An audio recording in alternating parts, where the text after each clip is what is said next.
Okay, hello everybody. Welcome to Korean Atlanta Mentorship. And in this video, I wanted to talk about the differences between being an adult and a child and how it relates to the topic at hand. So, the biggest difference between being a child and an adult is that when you're a child, two things happen. You get congratulated for success and you get punished for failure, right? So I'm just going to give the typical example of going to school and getting good grades. So if you get good grades as a child, you probably get congratulated by your parents, and then let's say you don't get good grades, you might get punished, right? So congratulations for success, punishment for failure. How is adult life different, and why is it that so many people, when they transition to adulthood, have such a hard time adjusting to it? Because it's so different because is no congratulations for success, and there is almost punishment for failure, or only punishment for failure, like 95% of the time, right? So that's how things are different. So think about like when you learn how to drive and get on a freeway, you do all this training for driving. When you get on the freeway and get out successfully, you don't really get congratulated. But if you ever get into a car accident, right, on that freeway, your life is over, right? Someone might be sued, there might be deaths on the road, you're gonna hold up traffic, it's gonna be cost a lot of money, right? Your insurance rates will go up, you might get a ticket, okay? So that's what I mean by there's no real congratulations for success, but there's only punishment for failure. Now, how does that relate to the topic at hand?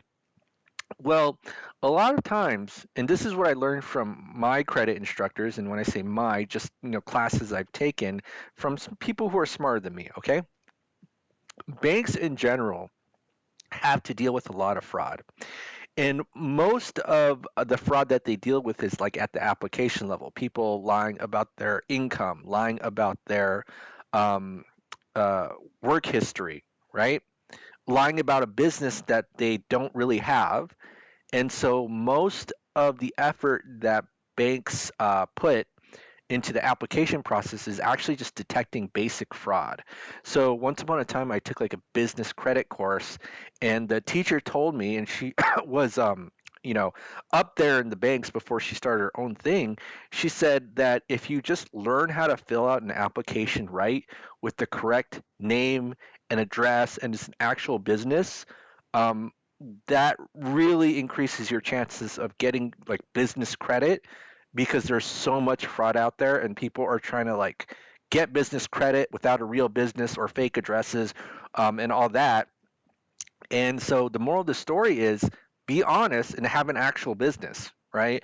And so many people, they're just trying to skip steps. And one of the things that you don't want to do, again, I'm not giving you actual advice, but I think this is good advice, at least for me, is that you don't want to be dishonest and you want to be truthful, right?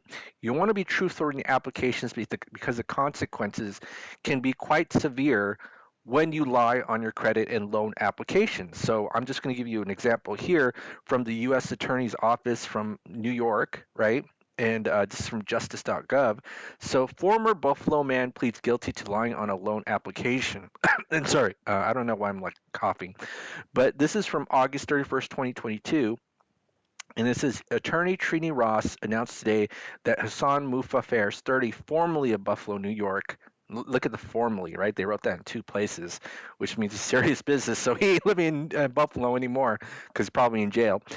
Pleaded guilty before U.S. District Judge Lawrence Villardo to making a false statement to a financial institution, which carries a max penalty of 30 years in prison and a fine of $1 million. So on the application, Fares falsely represented that he was employed at full time at Company One, that he had been employed at Company One for 18 months, and his gross annual income was 60 grand.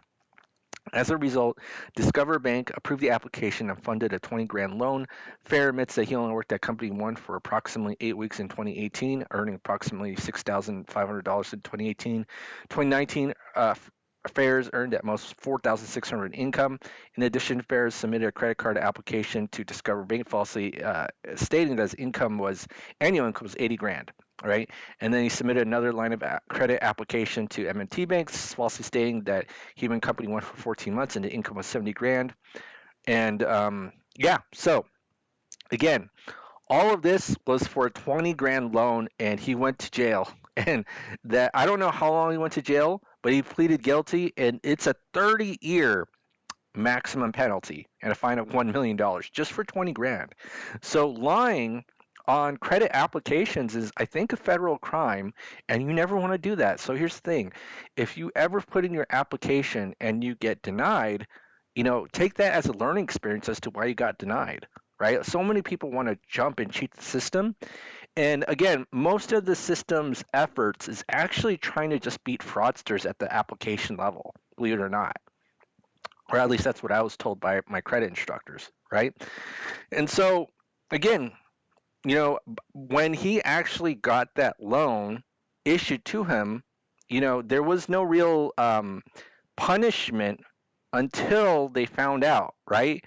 And that's the crazy thing about being adult.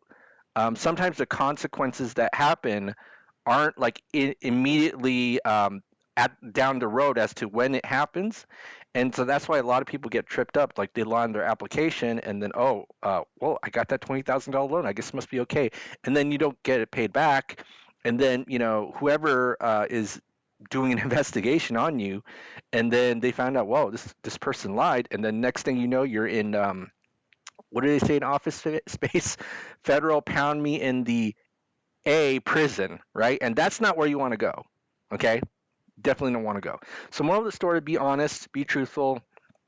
If you get rejected, just think of it as a learning opportunity. It's not the end of the world, because I'd rather be rejected for a loan where I was honest than get a loan where I misrepresented myself and potentially go to jail for the rest of my life. Potentially. Okay. All right. So this is Korean Atlanta Mentorship. If you're interested in joining our group, go ahead and click the Google form link below. Other than that, have a great day, and we'll speak next time.